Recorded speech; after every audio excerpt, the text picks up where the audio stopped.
I, as was said, spent many time at British Telecom, and I spent a lot of time working with startups, entrepreneurs, and with the World Economic Forum. And at the end of the day, why do you do a startup? You do a startup because you want an exit. There's a few people that do a startup because they're, dare I use the word, passionate and can see a family business coming out of it. But the majority of the time, people do a startup because they want to get something. There's an end game.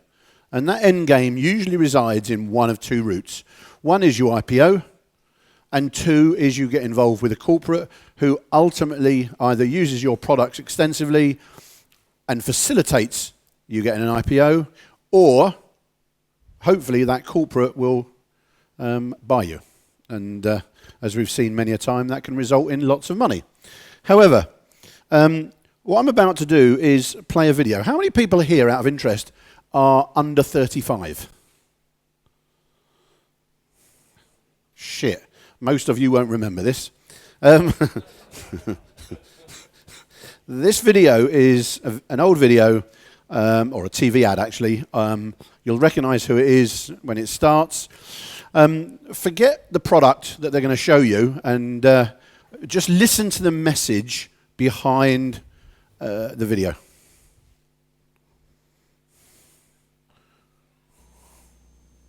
We are entering a whole new era, the decade of positive change. Around the world, organizations have realized that you cannot intimidate human beings into productivity.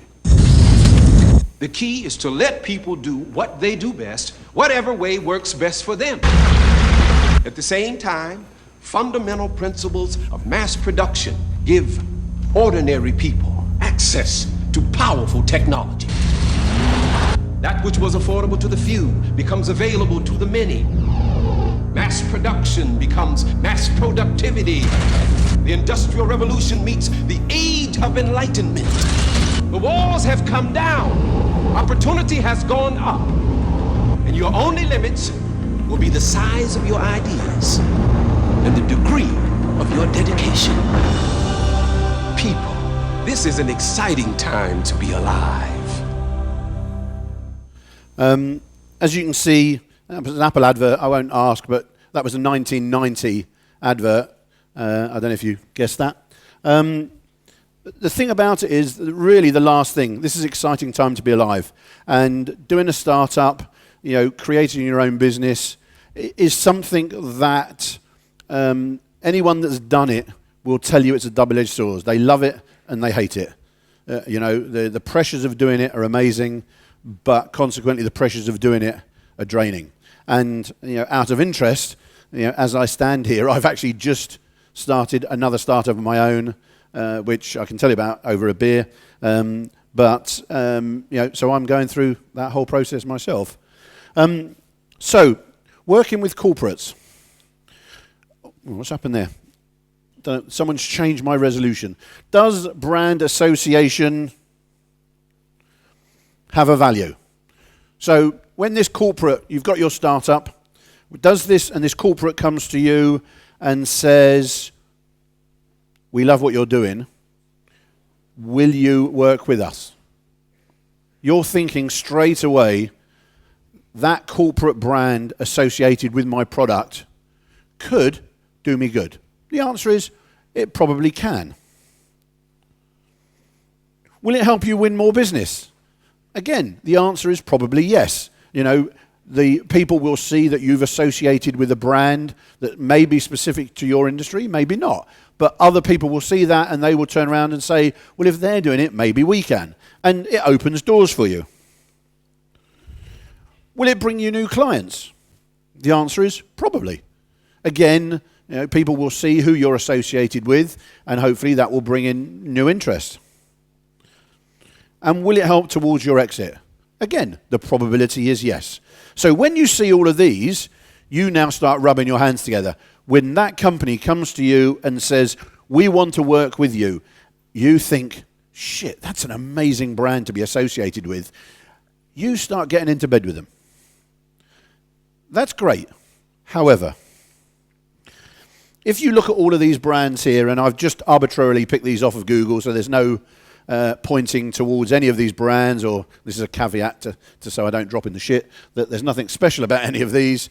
All I'm saying is that these are the sort of brands that could come to you and say, we love what you're doing. So, how many people here are actually doing a startup at the moment or in the early stages out of interest? Yeah, so the question is, have you ever heard these? I love you and I promise. And that's not from the wife or girlfriend or boyfriend. Yeah, it's two sentences that if you look, go back to the early stages of the Old Testament. They've been around for a long time. But they're also appertaining to, you go into that meeting or you meet that corporate, and what's the first thing they say? I love what you're doing. I promise you we can do something together. And you get suckered into that. I can promise you, you will get suckered into it. Oops. So, based on that, how many times, especially the people that have done startups, how many times have you heard these statements? You've got an awesome product, and they blow you out of all proportion because you're loving it. You have an amazing solution. It's just what we've been looking for. How many times have you heard that? Where have you been hiding? Another classic saying. So, when can I get one? How many people here have heard that? I'm sure you've heard it many a time, especially when you've got a product. When can I get my hands on one? Well, the issue with all of those is, again, you are now starting to make a commitment to work with that one or those corporates. The problem with making that commitment is, as a startup, you are now blinded by what I said at the beginning, that brand association. So you just get into bed with them. And then you work with them. You spend many hours doing what you think they want to see. You do trials, you do tests, you go to meetings. And as we all know in the corporate world, they love a meeting, to organize a meeting, to generate a meeting, to plan a meeting, to have a meeting. It's meeting after meeting to generate a meeting. So you then start working with them. You then start committing resource. You then start committing money, because what happens is they say, it's almost there, so can you just change this? Can you just modify that? We love the interface, but can you tweak it a little bit here? Although it worked amazing, can we just try something else? It works with us, but another team in the company would like to try it. Now, all of these have zero impact on the corporate and shed loads of impact on you. Because now you're thinking, we really want that brand association. We really want to get associated with them and get into bed with them. So you start throwing money and resource is money, at fixing these problems. However, what happens then? Oops. We get feature creep. What does feature creep cost? Money. Your money. Not their money. Your money. So, would you really buy a car with no contract? The answer is no. Would you book a holiday with no insurance? The answer is no. Would you order a new service with no commitment? The answer is no. So why give away your company? Which is what you are doing. Yeah. You have made no commitment. You've just said you'll work with them. But conversely, they've made no commitment back to you. So, some thoughts. It's important that when you start meeting these corporates, you agree with them prior to doing anything, what you both agree is good. What looks right? What are you trying to achieve at the end? You agree a timeline. There is no point in not having an agreement of a timeline that says, we'll just do this trial. Because you do that trial, I can bet you a pound to a pinch of shit, they will come back and say, can we just try something different? Every time. Try, this is very, very hard, so I'm not saying it's anything but try and get them to share the risk with you. Try and get them to make a commitment. Say to them, look, to do that work or to do this trial, it's going to cost me $50,000. Will you give me $10,000 or $15,000 towards the trial? For most of these corporates, that's chicken feed. It's a rounding error. Yeah. Ask them. You've got nothing to lose by asking. If you are selling a product or service that you are trying to get them to buy at the end of the day, one good approach is to say, give me the $15,000 towards the risk. If it all works, and if you buy the product from us at the end, we'll take that $15,000 off. So it's cost you nothing. You've got your money back. I'm not saying it's going to work every time, but try and get them to share the risk somehow, because you are a startup, you have a commitment to your investors, and at the end of the day, you are going to burn money if you're not careful. The other thing is agree a scope and latitude. And what I mean by that is don't just say you're going to do a trial with their product or with your product or service. Yeah? Come up with a way of measuring what the scope of that trial is. We will do X, Y, and Z. We will finish with A, B, and C. Yeah? We will do something else. But agree what it is in writing, and then agree a little bit of latitude. We all know shit happens. We all know things don't work well. So you don't want to be fixed. You don't want to be seen as inflexible. So just put a bit of latitude around it. You know, we'll give you an extra week if it doesn't work, or we'll try, such and such before we give up. But don't just go ahead without agreeing some sort of scope. For you as the startup, the important thing is to try and end in a neutral position. And what I mean by that is you're going to spend money or you're going to put effort and work into this association with this corporate. Try, as I said about sharing risk, try and find a way that at the end of the trial, you can come out of it with a neutral position.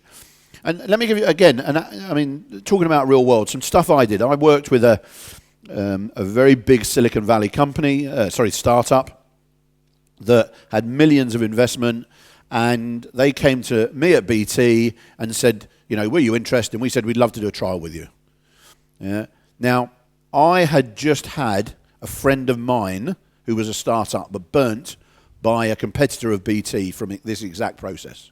So, fresh in my mind, I took an ethical approach to that startup and said, well, we're interested in doing a trial with you. How about us sharing the risk? Tell me what hardware is needed for the trial. We'll buy the hardware. We'll still use your software and your intellectual property, but we'll provide all the hardware for the trial.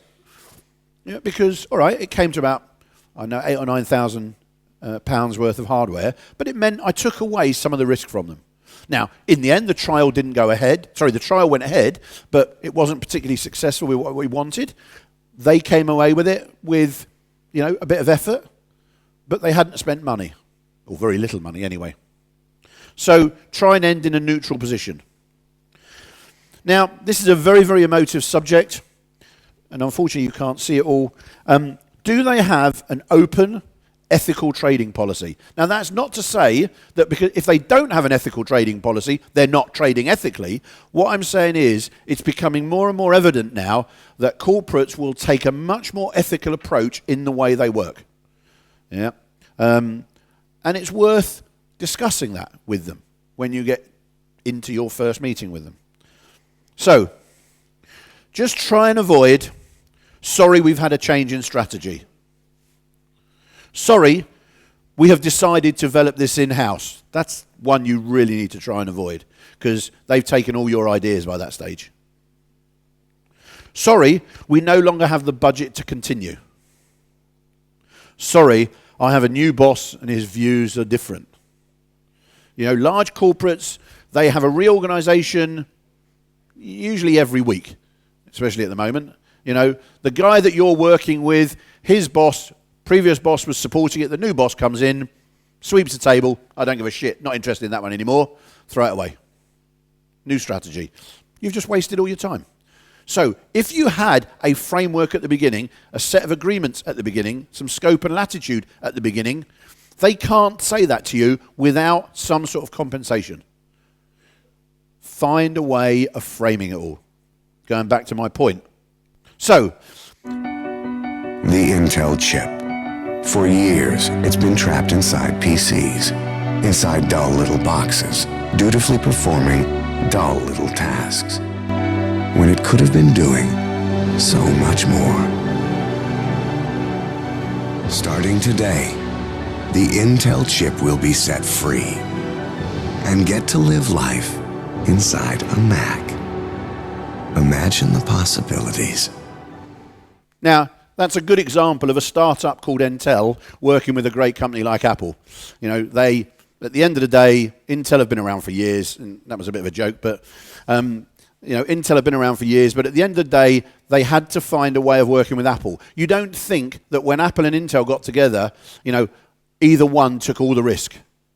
You know, I bet you if we saw the inside of the agreements, there was 100% share of risk in that agreement when they got together, and obviously now we know where they are. So with just under a minute to go, because I'm good with my timing, thank you.